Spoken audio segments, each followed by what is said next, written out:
사무엘하서 7장 1절에서 7절입니다. 다윗이 오랜 세월 동안 많은 일을 겪으면서 이제 평안한 때가 됐습니다.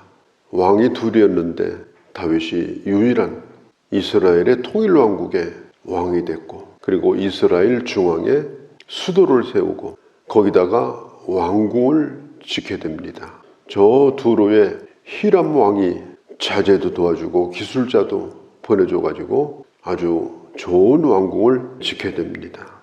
그리고 주변에서 여러 나라가 이스라엘을 치려고 했지만은 7장 1절 시작이 이렇게 되죠.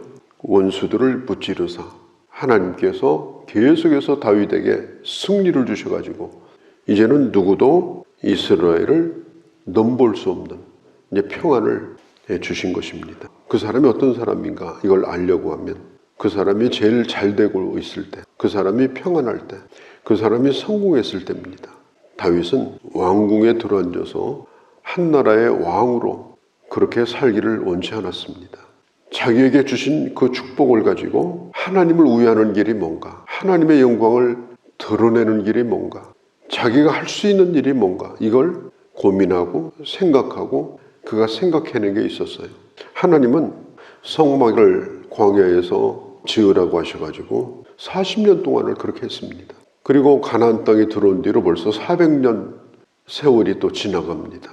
그런데 하나님은 그 성막 안에 있는 언약궤를 뺏겼다가 또 돌아오고, 그 휘장은 짐승 가죽이잖아요. 수백 년이 돼가지고 완전히 그냥 너덜너덜해지고, 그래도 하나님께서 야, 내 집이 너무 초라하니까 어떻게 내 집을 이렇게 초라하게 만들 수 있냐, 좀 그럴듯하게 좀 손질도 해서 쓰든지 아니면 집을 하나 지어서 하든지 그렇게 해라, 그럴 수도 있잖아요.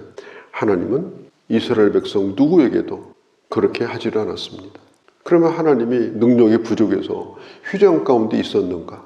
하나님이 능력이 부족해서 그런 언약궤에 임재하셔서 그의 백성들의 예배를 받으셨는가? 하나님의 위대하심과 하나님의 크기로 본다면 그 집을 얼마나 크게 지어야 되겠습니까? 예배를 드리는 그 교회를 얼마나 크게 만들어야 되겠습니까? 그런데 사실 하나님은 그런 것에 대해서 별 관심이 없었어요. 뭘 화려하게 꾸며가지고, 그런데 그걸 누가 생각해냈느냐? 다윗이 생각해낸 거예요. 하나님 편에서 볼 때는 정말 뚱딴지 같은 생각인데 한편으로는 기특한 생각이에요. 기특하기도 하죠. 이게 다윗의 진심입니다. 자기는 왕이 돼가지고 편안한 집에 지금 누워있는데, 편히 쉴 수도 있는데, 그냥 하나님의 교회가 예루살렘으로 가지고 왔는데 임시로 만들어서 그 안에다가 둘 수밖에 없는 거예요. 왜? 집이 없으니까. 그러니까 다윗이 한 생각이, 왕인 나도 이렇게 좋은 집을 짓고 사는데 어떻게 하나님을 예배하는 집이 이러면 되겠냐. 그러니까 다윗이 생각을 해보니까 참 마음이 아픈 거예요. 그래서 하나님이 시키지도 않은 생각을 한 겁니다. 왜? 너무 자기에게 주신 은혜가 감사하고 또 너무나 죄송하고 하나님 앞에 자기가 그렇게 사는 것에 대해서. 하나님의 일이라고 하는 것은 다 내 생각대로 되는 건 아닙니다. 내 나름대로 좋은 생각을 가르다 할지라도, 또 내가 보기에는 참 좋은 의견이라 할지라도 항상 그 뜻대로 되는 건 아닙니다. 다윗이 하나님을 위해서 집을 짓겠다는 게 얼마나 기특한 생각이에요. 교회가 지하 한 3층 정도 세워둬서 예배를 드리고 있는데 어느 교인이 와가지고, 목사님, 우리 집에 재산이 조금 있는데 그거 팔아서 교회 짓겠습니다. 구멍가게도 다 지상으로 올라가 있는데 그렇게 좀 하겠습니다. 목사님에게 상의를 하는 거예요.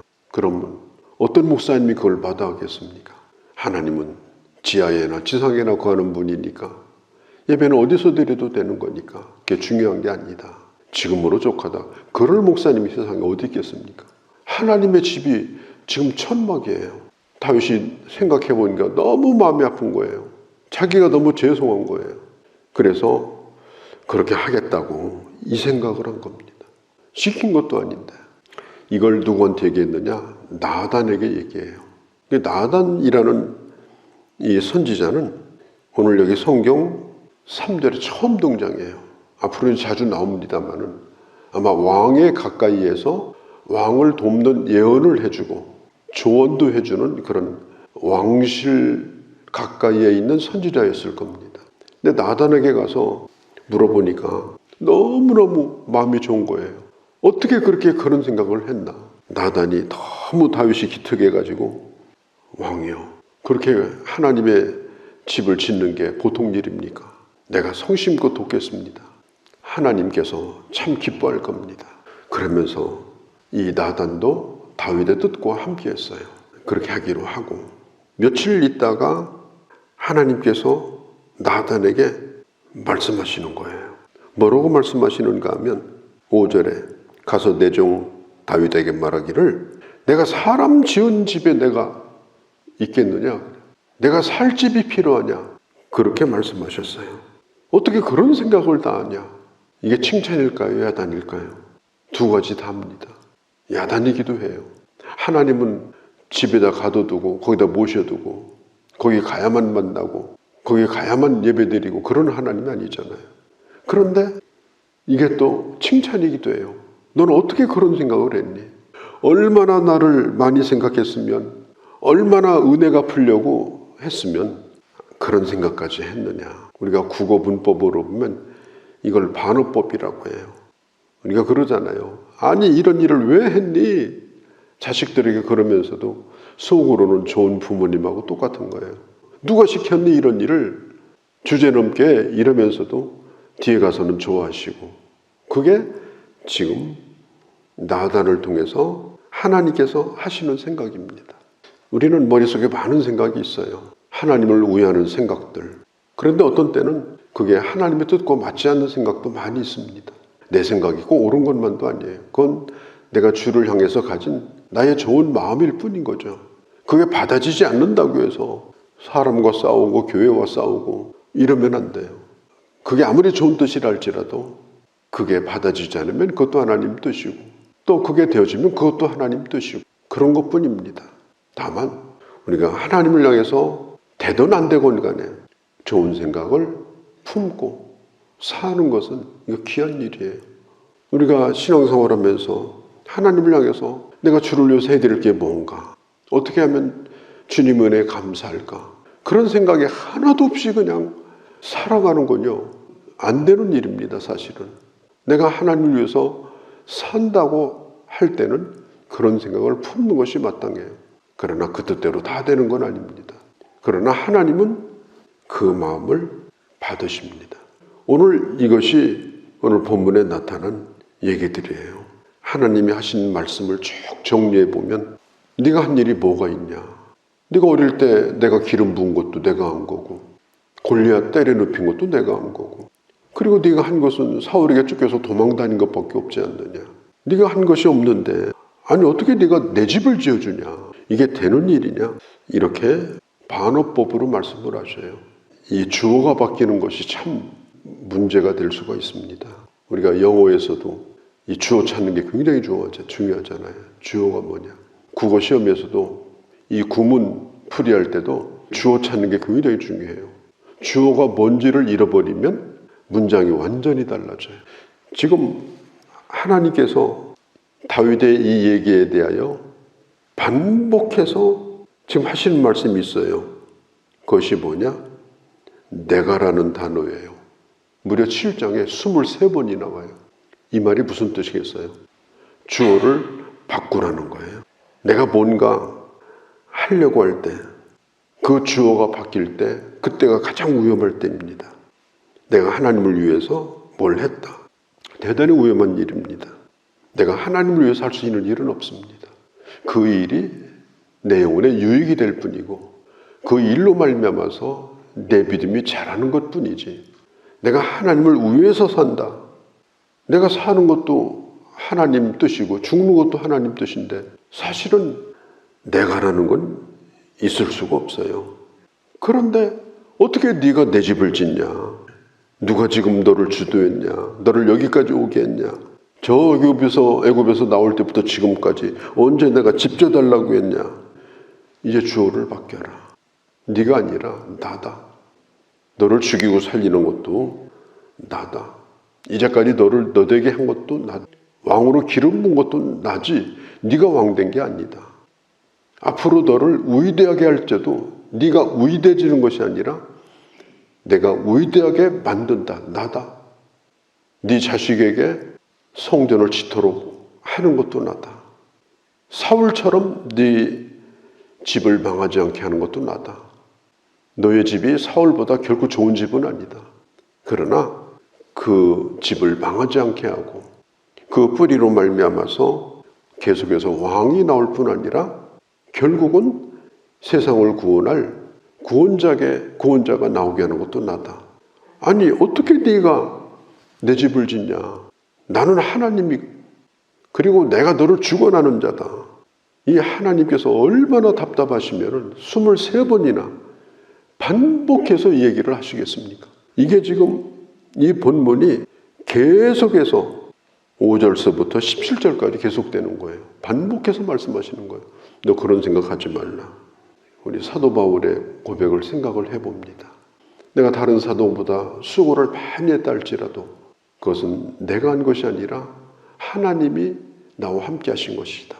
나의 나된 것은 오로지 하나님의 은혜이다.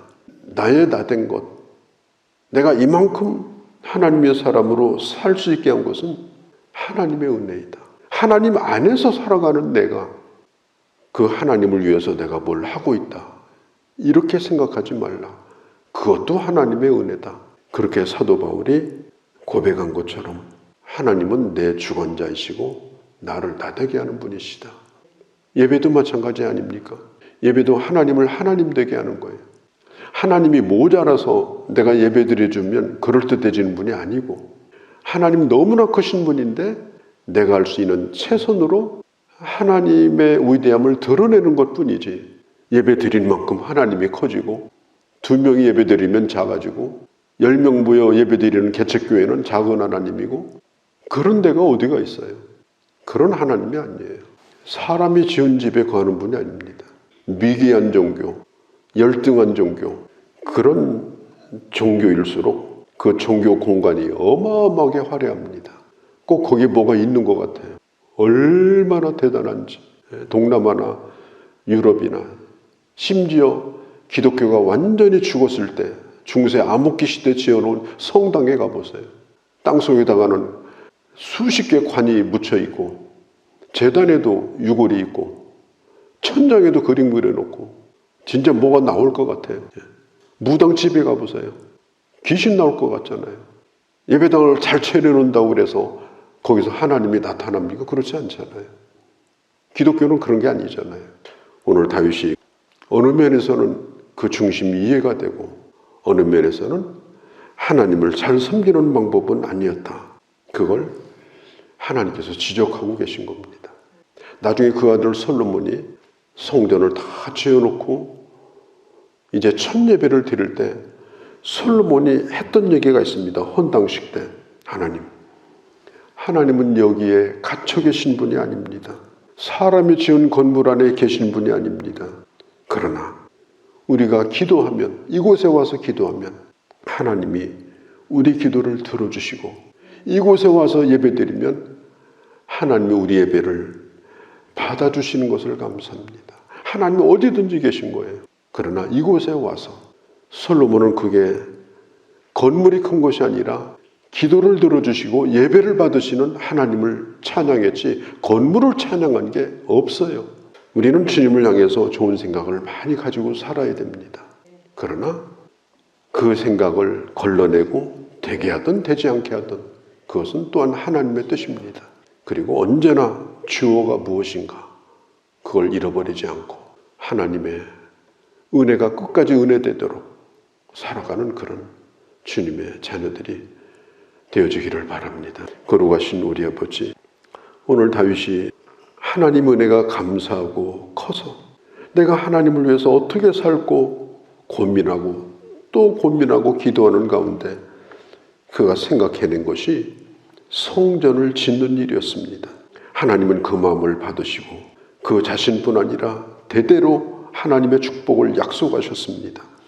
우리가 주를 위해서 성심을 다하여 일하되 언제나 내가 한다고 하는 이 주어를 바꾸는 일을 범하지 않게 하시고 아버지 나를 살게도 하고 죽게도 하고 나를 나되게 하시는 하나님 앞에 오늘 잠깐이라도 쓰여짐에 감사하면서 아버지 살아갈 수 있는 그런 저희가 되게 하여 주시옵소서.